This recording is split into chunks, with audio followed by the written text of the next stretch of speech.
News next top ನ್ಯೂಸ್ಗೆ ಸ್ವಾಗತ. ನಾನು ಜೋಬಿನ್ ಅಮಾಸಿ ಬೈಲು. ಟಾಪ್ ನ್ಯೂಸ್ ನೋಡೋಣ ಅದಕ್ಕೂ ಮುನ್ನ ಈ ಕ್ಷಣದ ಹೆಡ್ಲೈನ್.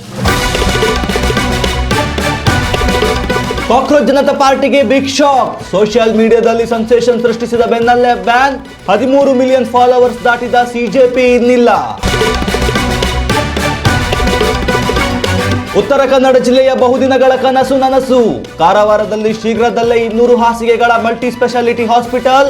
ಸಚಿವ ಸಂಪುಟ ಸಭೆಯಲ್ಲಿ ಮಹತ್ವದ ನಿರ್ಧಾರ. ಪ್ರೀಸೆ ಅಂತ ಹಿಂದೆ ಬಿದ್ದಿದ್ದ ಪಾಗಲ್ ಪ್ರೇಮಿ. ಲವ್ ಮಾಡಲ್ಲ ಎಂದಿದ್ದಕ್ಕೆ ತಾಯಿ ಮಗಳ ಮೇಲೆ ಡೆಡ್ಲಿ ಅಟ್ಯಾಕ್. ಪೊಲೀಸ್ ಠಾಣೆ ಅತಿಥಿಯಾದ ಕಿರಾತಕ. ರಾಜ್ಯದಲ್ಲಿ ಮತ್ತೆ ವರುಣನ ಪ್ರತಾಪ. ಮುಂದಿನ 48 ಗಂಟೆ ಕಾದಿದೆ ಭಾರೀ ಮಳೆ ಅಬ್ಬರ. 11 ಜಿಲ್ಲೆಗಳಲ್ಲಿ ಆರೆಂಜ್ ಅಲರ್ಟ್. ಸಿಎಸ್ಕೆ ತಂಡಕ್ಕೆ ಟೈಟನ್ಸ್ ನಿಂದ ಬಿಗ್ ಶಾಕ್. 89 ರನ್ಗಳ ಅಂತರದಲ್ಲಿ ಗುಜರಾತ್ಗೆ ಜಯ. ಟೂರ್ನಿಯಿಂದ ಹೊರಬಿದ್ದ ಧೋನಿ ಪಡೆ. ಸೋಷಿಯಲ್ ಮೀಡಿಯಾದಲ್ಲಿ ಸದ್ಯ ದೊಡ್ಡ ಮಟ್ಟದಲ್ಲಿ ಸದ್ದು ಮಾಡುತ್ತಿರುವ ಹೆಸರು ಕಾಕ್ರೋಚ್ ಜನತಾ ಪಾರ್ಟಿ.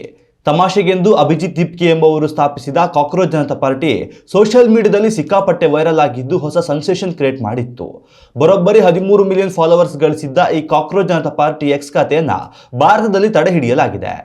ಸಿಜೆಪಿ ಸಂಸ್ಥಾಪಕ ಅಭಿಜಿತ್ ದಿಪ್ಕೆ ಈ ಮೂಲಕ ವಿಚಾರವನ್ನ ಖುದ್ದು ಸೋಷಿಯಲ್ ಮೀಡಿಯಾದಲ್ಲಿ ಪೋಸ್ಟ್ ಮಾಡುವ ಮೂಲಕ ಖಚಿತಪಡಿಸಿದ್ದಾರೆ. ನಿರೀಕ್ಷೆಯಂತೆ ಕಾಕ್ರೋಚ್ ಜನತಾ ಪಕ್ಷದ ಖಾತೆಯನ್ನ ಭಾರತದಲ್ಲಿ ತಡೆ ಹಿಡಿಯಲಾಗಿದೆ ಎಂದು ಬರೆದುಕೊಂಡಿದ್ದಾರೆ. ಅಭಿಜಿತ್ ದಿಪ್ಗೆ ಸ್ಥಾಪಿಸಿದ ಈ ಕಾಕ್ರೋಚ್ ಜನತಾ ಪಾರ್ಟಿ ಪಕ್ಷವು ಕೇವಲ 5 ದಿನಗಳಲ್ಲಿ 13 ಮಿಲಿಯನ್ ಫಾಲೋವರ್ಸ್ ಸಂಪಾದಿಸಿತ್ತು.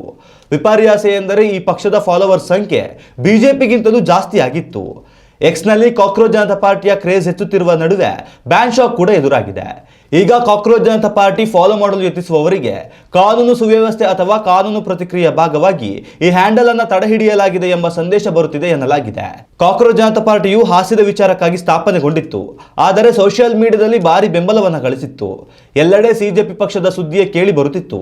ಬಿಜೆಪಿಯನ್ನ ಮೀರಿ ಸೋಷಿಯಲ್ ಮೀಡಿಯಾದಲ್ಲಿ ತನ್ನದೇ ಕ್ರೇಜ್ ಹೆಚ್ಚಿಸಿಕೊಂಡಿದ್ದ ಈ ಪಕ್ಷವು ದೇಶದ ರಾಜಕಾರಣದಲ್ಲೇನಾದರೂ ಬದಲಾವಣೆ ತರುತ್ತದೆ ಎಂದು ಯೋಚಿಸುತ್ತಿರುವಾಗಲೇ ಈ ಬೆಳವಣಿಗೆ ಸಂಭವಿಸಿದೆ. ಈ ಸವಾಲನ್ನ ಕಾಕ್ರೋಚ್ ಯಾವ ರೀತಿ ಎದುರಿಸುತ್ತೆ ಅನ್ನೋದನ್ನ ಕಾದು ನೋಡಬೇಕಿದೆ. ಉತ್ತಮ ಸಂಸ್ಕಾರಯುತ ಶಿಕ್ಷಣದೊಂದಿಗೆ VSS English medium CBSE school Udupi Muddur. ನರ್ಸರಿಯಿಂದ 10ನೇ ತರಗತಿವರೆಗೆ ಶಿಕ್ಷಣದ ಜೊತೆಗೆ 5ರಿಂದ 10ನೇ ತರಗತಿವರೆಗಿನ ವಿದ್ಯಾರ್ಥಿನಿಯರಿಗೆ ಉತ್ತಮ ಹಾಸ್ಟೆಲ್ ಸೌಲಭ್ಯವೂ ಇದೆ. ನಿಮ್ಮ ಮಕ್ಕಳ ಪ್ರವೇಶಾತಿಗಾಗಿ ಈ ಸಂಖ್ಯೆಗೆ ಕರೆ ಮಾಡಿ. ಸಿಎಂ ಸಿದ್ದರಾಮಯ್ಯ ನೇತೃತ್ವದಲ್ಲಿ ನಡೆದ ಸಂಪುಟ ಸಭೆಯಲ್ಲಿ ಮಹತ್ವದ ನಿರ್ಧಾರಗಳನ್ನು ಕೈಗೊಳ್ಳಲಾಗಿದ್ದು ಉತ್ತರ ಕನ್ನಡ ಜಿಲ್ಲೆಯ ಜನತೆಯ ಬಹುದಿನಗಳ ಬೇಡಿಕೆಯನ್ನ ಈಡೇರಿಸಲು ರಾಜ್ಯ ಸರ್ಕಾರ ಮುಂದಾಗಿದೆ. ಹೌದು, ಕಾರವಾರದಲ್ಲಿ 200 ಹಾಸಿಗೆಗಳ ಸಾಮರ್ಥ್ಯವುಳ್ಳ ಮಲ್ಟಿ ಸ್ಪೆಷಾಲಿಟಿ ಆಸ್ಪತ್ರೆ ನಿರ್ಮಾಣಕ್ಕೆ ಸಂಪುಟ ಸಭೆಯಲ್ಲಿ ಗ್ರೀನ್ ಸಿಗ್ನಲ್ ನೀಡಲಾಗಿದೆ. ಈ ಆಸ್ಪತ್ರೆಯ ನಿರ್ಮಾಣಕ್ಕೆ 100 ಕೋಟಿ ರೂಪಾಯಿಗಳನ್ನು ವಿನಿಯೋಗಿಸಲು ಸಿದ್ದರಾಮಯ್ಯ ಸರ್ಕಾರ ಆಡಳಿತಾತ್ಮಕ ಅನುಮೋದನೆ ನೀಡಿದೆ. ಇದರಿಂದ ಚಿಕಿತ್ಸೆಗಾಗಿ ಬೇರೆ ಜಿಲ್ಲೆಗಳನ್ನು ಅವಲಂಬಿಸಿದ ಉತ್ತರ ಕನ್ನಡ ಜನತೆ ನೆಮ್ಮದಿಯ ನಿಟ್ಟುಸಿರು ಬಿಡುವಂತಾಗಿದೆ. ಇನ್ನು ಇದರ ಜೊತೆಯಲ್ಲಿ ಕಾರವಾರ ಬಂದರಿನ ತೈಲ ಸೋರಿಕೆ ತುರ್ತು ನಿರ್ವಹಣೆ ಹಾಗೂ ತೈಲ ಸೋರಿಕೆ ಪ್ರತಿಕ್ರಿಯೆ ಉಪಕರಣ ಖರೀದಿಗೆ 13 ಕೋಟಿಗಳನ್ನು ಸರ್ಕಾರ ವಿನಿಯೋಗಿಸುವುದಾಗಿ ಸಂಪುಟ ಸಭೆಯಲ್ಲಿ ನಿರ್ಧಾರ ಕೈಗೊಳ್ಳಲಾಗಿದೆ. ಇದೇ ಜಿಲ್ಲೆಯ ಜೊಯ್ಡಾ ತಾಲೂಕಿನಲ್ಲಿ 10.61 ಕೋಟಿ ರೂಪಾಯಿಗಳ ಮೊತ್ತದಲ್ಲಿ ಪ್ರಜಾಸೌಧ ಕಟ್ಟಡ ನಿರ್ಮಾಣಕ್ಕೆ ಆಡಳಿತಾತ್ಮಕ ಅನುಮೋದನೆ ದೊರಕಿದೆ. ಹಿಂದುಳಿದ ವರ್ಗಗಳ ವಿದ್ಯಾರ್ಥಿಗಳಿಗೂ ಕೂಡ ಗುಡ್ ನ್ಯೂಸ್ ನೀಡಲಾಗಿದ್ದು ಇನ್ನು ಮುಂದೆ ಸರ್ಕಾರದ ವತಿಯಿಂದ ಉಚಿತ ಶಿಕ್ಷಣದ ಜೊತೆಯಲ್ಲಿ ನೀಟ್, ಜೆಇಇ ಹಾಗೂ ಸಿಇಟಿ ಪರೀಕ್ಷೆಗಳ ಪೂರ್ವ ತಯಾರಿ ತರಬೇತಿಯನ್ನ ರಾಜ್ಯ ಸರ್ಕಾರದ ವತಿಯಿಂದಲೇ ಉಚಿತವಾಗಿ ನೀಡಲಾಗುತ್ತದೆ. ಸರ್ಕಾರಿ ಶಾಲೆಗಳಲ್ಲಿ ವ್ಯಾಸಂಗ ಮಾಡಿ 10ನೇ ತರಗತಿಯ ಪರೀಕ್ಷೆಯಲ್ಲಿ ಗಣಿತ ಹಾಗೂ ವಿಜ್ಞಾನ ವಿಷಯಗಳಲ್ಲಿ ಅತಿ ಹೆಚ್ಚು ಅಂಕ ಗಳಿಸಿದ ಪ್ರತಿ ಜಿಲ್ಲೆಗೆ 15 ವಿದ್ಯಾರ್ಥಿಗಳಂತೆ 500 ಹಿಂದುಳಿದ ವರ್ಗದ ವಿದ್ಯಾರ್ಥಿಗಳಿಗೆ 15 ಕೋಟಿ ರೂಪಾಯಿ ವೆಚ್ಚದಲ್ಲಿ ವಸತಿ ಸಹಿತ ಪಿಯುಸಿ ಶಿಕ್ಷಣ ಹಾಗೂ ನೀಟ್, ಜೆಇಇ ಹಾಗೂ ಸಿಇಟಿ ಪರೀಕ್ಷೆಗಳ ಪೂರ್ವ ತರಬೇತಿ ನೀಡಲು ಸಂಪುಟ ಸಭೆಯಲ್ಲಿ ಅನುಮೋದನೆ ನೀಡಲಾಗಿದೆ. ಪ್ರೀತಿ ಹಲವರ ಬಾಳನ್ನ ಬೆಳಗಿದರೆ ಇನ್ನು ಕೆಲವರ ಬದುಕನ್ನ ಅಕ್ಷರಶಃ ನರಕವನ್ನಾಗಿಸಿದೆ. ಈ ಮಾತಿಗೆ ನೈಜ ಉದಾಹರಣೆ ಎಂಬಂತ ಘಟನೆ ಚಿಕ್ಕಮಗಳೂರು ನಗರದಲ್ಲಿಯೇ ಸಂಭವಿಸಿದೆ. ಪ್ರೀತಿ ನಿರಾಕರಿಸಿದಾಳೆ ಎಂಬ ಒಂದೇ ಕಾರಣಕ್ಕೆ ಕೋಪಗೊಂಡಿದ್ದ ಪಾಗಲ್ ಪ್ರೇಮಿ ನನಗೆ ಸಿಗದವಳು ಭೂಮಿಯ ಮೇಲೆ ಇರಬಾರದು ಎಂಬ ದುರುದ್ದೇಶದೊಂದಿಗೆ ಅಮಾನವೀಯ ಕೃತ್ಯ ಎಸಗಿದ್ದಾನೆ. ಮನಸೋ ಇಚ್ಛೆ ತಾಯಿ ಹಾಗೂ ಮಗಳ ಮೇಲೆ ರಾಡ್ನಿಂದ ಹಲ್ಲೆ ಎಸಗಿದ ಐನಾತಿ ಆಸಾಮಿ ಇದೀಗ ಪೊಲೀಸ್ ಠಾಣೆ ಅತಿಥಿಯಾಗಿದ್ದಾನೆ. ಇದೇ ಚಿಕ್ಕಮಗಳೂರಿನ ಶಂಕರ್ಪುರದ ನಿವಾಸಿಯಾದ ಕುಮಾರ್ ಎಂಬಾತ ಇದೇ ಏರಿಯಾದ ಕೃಪಾ ಎಂಬ ಯುವತಿಯನ್ನ ಕಳೆದ 5 ವರ್ಷಗಳಿಂದ ಪ್ರೀತಿಸುತ್ತಿದ್ದ, ಜೊತೆಯಲ್ಲಿ ಪೀಡಿಸುತ್ತಲೂ ಇದ್ದ. ಸದಾ ಪಾನಮತ್ತನಾಗಿ ಇರುತ್ತಿದ್ದ ಕುಮಾರ್ ಮೇಲೆ ಕಿಂಚಿತ್ತೂ ಒಲವಿಲ್ಲದ ಕೃಪಾ ಅನೇಕ ಬಾರಿ ನನ್ನ ಹಿಂದೆ ಬೀಳಬೇಡ ಎಂದು ಹೇಳುತ್ತಲೇ ಇದ್ದಳು. ಆದರೂ ಕ್ಯಾರೆ ಎನ್ನದ ಕುಮಾರ್ ಆಕೆಗೆ ಪ್ರೀತಿಯ ಹೆಸರಲ್ಲಿ ಇನ್ನಿಲ್ಲದ ಕಿರುಕುಳ ಕೊಡುತ್ತಲೇ ಇದ್ದ ಎನ್ನಲಾಗಿದೆ. ಕುಮಾರ್ ಕಾಟ ತಡೆಯಲಾರದೆ ಪೊಲೀಸ್ ಠಾಣೆ ಮೆಟ್ಟಿಲೇರಿದ ಯುವತಿ ಕೃಪಾ ದೂರು ದಾಖಲಿಸಿದಳು. ಬಳಿಕ ಠಾಣೆಗೆ ಕುಮಾರ್ನನ್ನ ಕರೆಸಿದ ಪೊಲೀಸರು ಬುದ್ಧಿ ಹೇಳಿ ಕಳುಹಿಸಿಕೊಟ್ಟಿದ್ದರು. ಆದರೆ ಪ್ರಯೋಜನವಂತೂ ಆಗಿರಲಿಲ್ಲ. ಕೃಪಾ ತನ್ನ ಮುಖವನ್ನೇ ನೋಡುತ್ತಿಲ್ಲ ಎಂಬುದು ಕುಮಾರ್ಗೆ ಯಾವಾಗ ತಿಳಿಯುತ್ತೋ ಆತ ಕೆರಳಿ ರಾಕ್ಷಸನಂತಾಗಿದ್ದ. ಕೃಪಾ ಈ ಭೂಮಿ ಮೇಲೆ ಇರಬಾರದು ಎಂದು ಡೆಡ್ಲಿ ಅಟ್ಯಾಕ್ ಪ್ಲಾನ್ ಮಾಡಿದ್ದ. ಕೃಪಾ ಬೆಳಿಗ್ಗೆ ತನ್ನ ತಾಯಿಯನ್ನ ಕೆಲಸದ ಸ್ಥಳಕ್ಕೆ ಬಿಡಲು ತೆರಳಿದ್ದಳು. ಚಿಕ್ಕಮಗಳೂರು ನಗರದ ಮಾರ್ಕೆಟ್ ರಸ್ತೆ ಬಳಿ ತಾಯಿ ಮಗಳಿಗೆ ಕುಮಾರ್ ಎದುರಾಗಿದ್ದಾನೆ. ಕೈಯಲ್ಲಿ ರಾಡ್ ಹಿಡಿದಿದ್ದ ಕುಮಾರ್ ತಾಯಿ ಹಾಗೂ ಮಗಳ ಮೇಲೆ ಮನಸೋ ಇಚ್ಛೆ ಹಲ್ಲೆ ನಡೆಸಿದ್ದಾನೆ. ರಕ್ತದ ಮಡುವಿನಲ್ಲಿ ಬಿದ್ದಿದ್ದ ತಾಯಿ ಹಾಗೂ ಮಗಳನ್ನ ಅಲ್ಲಿಯೇ ಬಿಟ್ಟು ಸೀದಾ ಪೊಲೀಸ್ ಠಾಣೆಗೆ ತೆರಳಿದ್ದಾನೆ. ಪೊಲೀಸರ ಬಳಿ ಹೋಗಿ ನಾನು ಕೊಲೆ ಮಾಡಿದ್ದೇನೆ ಎಂದು ಹೇಳಿಕೊಂಡಿದ್ದಾನೆ. ಇನ್ನು ಹಲ್ಲೆಯ ತೀವ್ರತೆಗೆ ಪ್ರಜ್ಞೆ ತಪ್ಪಿ ಬಿದ್ದಿದ್ದ ಕೃಪಾಳನ್ನ ಖಾಸಗಿ ಆಸ್ಪತ್ರೆಗೆ ದಾಖಲು ಮಾಡಲಾಗಿದ್ದು ಆಕೆಯ ಸ್ಥಿತಿ ಗಂಭೀರವಾಗಿದೆ. ಜೀವನ್ಮರಣ ಹೋರಾಟ ನಡೆಸುತ್ತಿರುವ ಯುವತಿಗೆ ಐಸಿಯುವಿನಲ್ಲಿ ಚಿಕಿತ್ಸೆ ನೀಡಲಾಗುತ್ತಿದೆ. ಇತ್ತ ಹಲ್ಲೆಗೊಳಗಾದ ತಾಯಿಯನ್ನ ಚಿಕ್ಕಮಗಳೂರು ಜಿಲ್ಲಾಸ್ಪತ್ರೆಗೆ ದಾಖಲಿಸಲಾಗಿದೆ. ಉತ್ತಮ ಸಂಸ್ಕಾರಯುತ ಶಿಕ್ಷಣದೊಂದಿಗೆ VSS English medium CBSE school Udupi Muddur. ನರ್ಸರಿಯಿಂದ 10ನೇ ತರಗತಿವರೆಗೆ ಶಿಕ್ಷಣದ ಜೊತೆಗೆ 5ರಿಂದ 10ನೇ ತರಗತಿವರೆಗಿನ ವಿದ್ಯಾರ್ಥಿನಿಯರಿಗೆ ಉತ್ತಮ ಹಾಸ್ಟೆಲ್ ಸೌಲಭ್ಯವೂ ಇದೆ. ನಿಮ್ಮ ಮಕ್ಕಳ ಪ್ರವೇಶಾತಿಗಾಗಿ ಈ ಸಂಖ್ಯೆಗೆ ಕರೆ ಮಾಡಿ.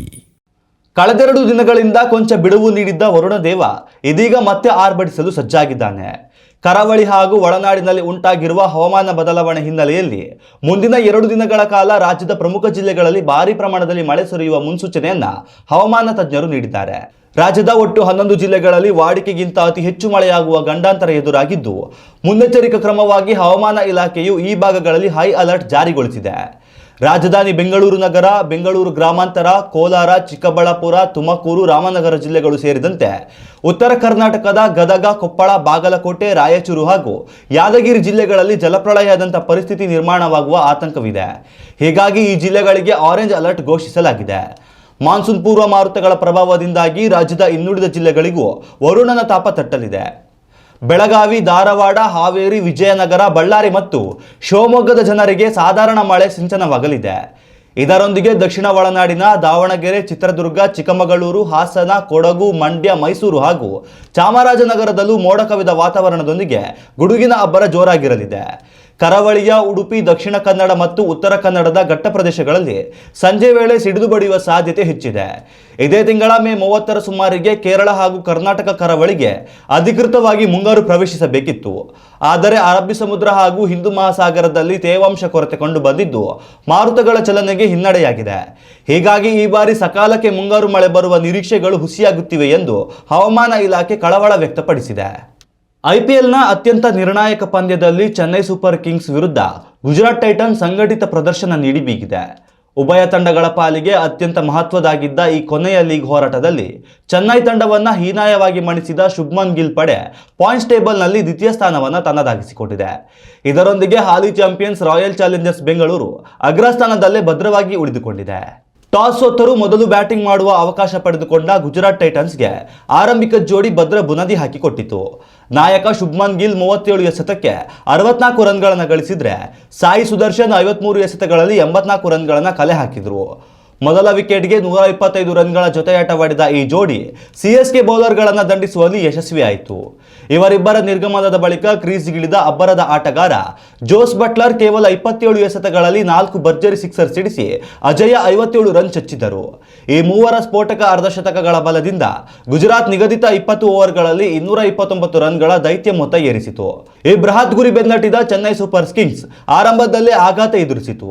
ಮಾರಕ ಬೌಲಿಂಗ್ ಪ್ರದರ್ಶಿಸಿದ ಮೊಹಮ್ಮದ್ ಸಿರಾಜ್ ತಮ್ಮ ಮೊದಲ 2 ಓವರ್ಗಳಲ್ಲಿಯೇ ಸಂಜು ಸ್ಯಾಮ್ಸನ್, ಋತುರಾಜ್ ಗಾಯಕ್ವಾಡ್ ಮತ್ತು ಊರ್ವಿಲ್ ಪಟೇಲ್ ಅವರ ವಿಕೆಟ್ ಕಿತ್ತು ಸಿಎಸ್ಕೆ ಬ್ಯಾಟಿಂಗ್ ಬೆನ್ನೆಲುಬುವನ್ನು ಮುರಿದರು. ಸಿರಾಜ್ ಸೃಷ್ಟಿಸಿದ ಆಘಾತದಿಂದ ಚೆನ್ನೈ ಚೇತರಿಸಿಕೊಳ್ಳಲೇ ಇಲ್ಲ. ಮಧ್ಯಮ ಕ್ರಮಾಂಕದಲ್ಲಿ ಕಗಿಸೋ ರಬಾಡ ಹಾಗೂ ಸ್ಪಿನ್ ಮಾಂತ್ರಿಕ ರಶೀದ್ ಖಾನ್ ತಲಾ 3 ವಿಕೆಟ್ ಪಡೆದು ರನ್ ವೇಗಕ್ಕೆ ಬ್ರೇಕ್ ಹಾಕಿದರು. ಶಿವಮ್ ದುಬೆ 17 ಎಸೆತಗಳಲ್ಲಿ 47 ರನ್ಗಳನ್ನು ಬಾರಿಸುವ ಮೂಲಕ ಏಕಾಂಗಿ ಹೋರಾಟ ನಡೆಸಿದರೂ ಅದು ಸೋಲಿನ ಅಂತರವನ್ನು ಕಡಿಮೆ ಮಾಡಲಷ್ಟೇ ಶಕ್ತವಾಯಿತು. ಅಂತಿಮವಾಗಿ ಚೆನ್ನೈ ಕೇವಲ 13.4 ಓವರ್ಗಳಲ್ಲಿ 140 ರನ್ಗಳಿಗೆ ಸರ್ವಪತನ ಕಂಡು ಪ್ಲೇ ಆಫ್ ರೇಸ್ನಿಂದ ಅಧಿಕೃತವಾಗಿ ಹೊರಬಿದ್ದಿತು. ಇನ್ನಷ್ಟು ತಾಜಾ ಸುದ್ದಿಗಳಿಗಾಗಿ ನೋಡ್ತಾ ಇರಿ ನ್ಯೂಸ್ ನೆಕ್ಸ್ಟ್. ಇದು ವರ್ತಮಾನದ ಕೈಗನ್ನಡಿ. ಉತ್ತಮ ಸಂಸ್ಕಾರಯುತ ಶಿಕ್ಷಣದೊಂದಿಗೆ VSS English medium CBSE school Udupi Muddur. ನರ್ಸರಿಯಿಂದ 10ನೇ ತರಗತಿವರೆಗೆ ಶಿಕ್ಷಣದ ಜೊತೆಗೆ 5ರಿಂದ 10ನೇ ತರಗತಿವರೆಗಿನ ವಿದ್ಯಾರ್ಥಿನಿಯರಿಗೆ ಉತ್ತಮ ಹಾಸ್ಟೆಲ್ ಸೌಲಭ್ಯವೂ ಇದೆ. ನಿಮ್ಮ ಮಕ್ಕಳ ಪ್ರವೇಶಾತಿಗಾಗಿ ಈ ಸಂಖ್ಯೆಗೆ ಕರೆ ಮಾಡಿ.